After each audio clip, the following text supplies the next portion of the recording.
मानवी अवयव तस्करीच्या गुन्ह्यात नाव असल्याची बतावणी करून एका सेवानिवृत्त मुख्याध्यापकासह त्याच्या पत्नीला 2 दिवस व्हिडिओ कॉलवर नजर कैदेत ठेवून डिजिटल अरेस्टच्या नावाखाली 23 लाखाचा गंडा घातलाय।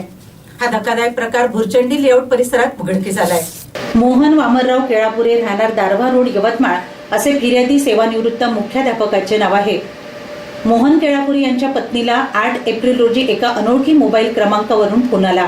मी मुंबईतील कुलाबा पोलीस स्टेशनचा अधिकारी बोलतो अशी त्याने बतावणी केली। तसेच तुमच्या आधार कार्डचा वापर करून मानवी अवयव तस्करी करणाऱ्या टोळीने बँक खाते उघडले आहे।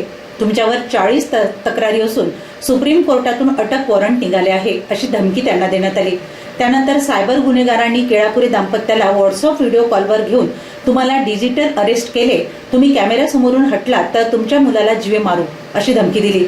त्यामुळे घाबरलेल्या दाम्पत्याने 2 दिवस स्वतःला घरात कोंडून घेतले। तपासाच्या नावाखाली आरोपींनी केळापुरे यांच्या बँक खात्याची माहिती घेतली आणि पैसे सरकारी खात्यात सुरक्षित ठेवावे लागतील असे सांगून त्यांना 23 लाख रुपये बिहारमधील एका खात्यावर ट्रान्सफर करण्यास सांगितले।